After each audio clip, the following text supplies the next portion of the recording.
गांव में कहा गया था, इस हांडी को कभी मत खोलना, लेकिन जैसे ही ढक्कन हिला वो वापस लौट आया, भूखा। तो चलिए दोस्तों, शुरू करते हैं। अच्छा ठीक है मास्टर जी, आज बहुत अंधेरा हो गया है, कल सूरज निकलते ही स्कूल आ जाइएगा। इस जंगल वाले रास्ते में रात को चलना ठीक नहीं, राम अवतार ने लालटेन बुझाते हुए कहा।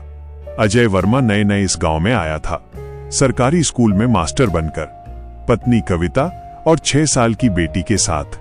गांव का नाम था भैरवपुर, जहां शाम ढलते ही हवा भी धीमे चलती थी। चारों तरफ घना कोहरा और दूर पहाड़ी के पीछे से कभी कभी ढोल जैसी आवाज गूंज जाती थी। अब बताओ रात में क्या पकाऊं? कविता झुंझला कर बोली।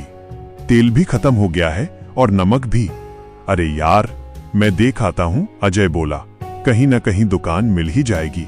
गांव के बाहर कच्ची सड़क पर चलते हुए अजय को भी यकीन नहीं था कि इतनी रात में कुछ मिलेगा।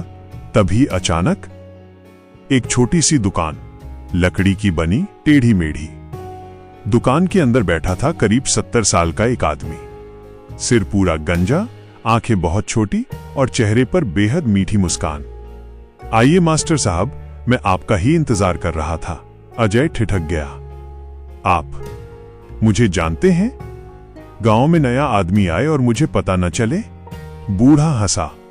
दुकान के सामने रखी थी एक पीतल की बड़ी हांडी, उस पर लाल सिंदूर, नींबू और काले धागे बंधे थे। ये हटाइए जरा, बूढ़ा बोला। पैर अटक जाता है। अजय ने हांडी को हल्का सा पैर से सरकाया। ठक, हांडी का ढक्कन खुल गया। अंदर से निकली एक सड़ी हुई बदबू। अजय ने देखा, कुछ बाल जली हुई अगरबत्ती और एक काला कपड़ा। उसके रोंगटे खड़े हो गए। ये क्या है? अरे कुछ नहीं साहब, बूढ़ा हंसा। लोग कुछ भी फेंक जाते हैं। नाम क्या है आपका? मेरा नाम है धर्मदास, पर लोग मुझे भैरवदास कहते हैं। तेल और नमक देते हुए उसने पैसे लेने से मना कर दिया। आपका आना ही बहुत है। उसी रात कविता ने देखा, तेल की शीशी अपने आप गिरकर टूट गई। बेटी नींद में बड़बड़ाई, वो बाबा मुझे बुला रहा है।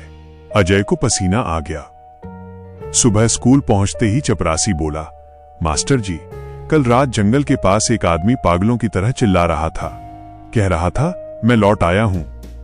शाम को गांव के मुखिया ने बताया, 15 साल पहले इसी दुकान वाला भैरवदास काले जादू में पकड़ा गया था।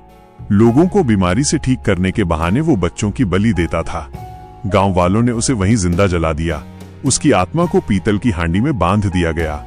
अजय का चेहरा सफेद पड़ गया। वो हांडी, अजय की आवाज कांप रही थी। मैंने उसे हटा दिया था। पूरा गांव सन। बूढ़ा पुजारी बोला, अगर हांडी हटी है तो आत्मा आजाद हो चुकी है, और जिसने उसे छुआ है उसी से वो सबसे पहले मिलेगा।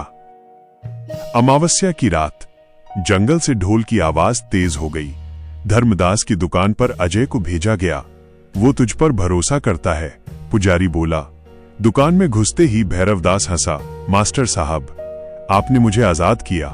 अब आपकी बेटी मुझे बहुत पसंद आई है। अजय चीख पड़ा। उसी पल मंत्र गूंजे, जमीन फटने लगी। हांडी दोबारा बनाई गई और उसमें भैरवदास को हमेशा के लिए बांध दिया गया। उस जगह आज एक पीपल का पेड़ है। गांव वाले कहते हैं, अगर कोई रात में वहां से गुजरे तो हवा में मीठी हंसी सुनाई देती है और पीतल की हांडी अपने आप खनखनाने लगती है।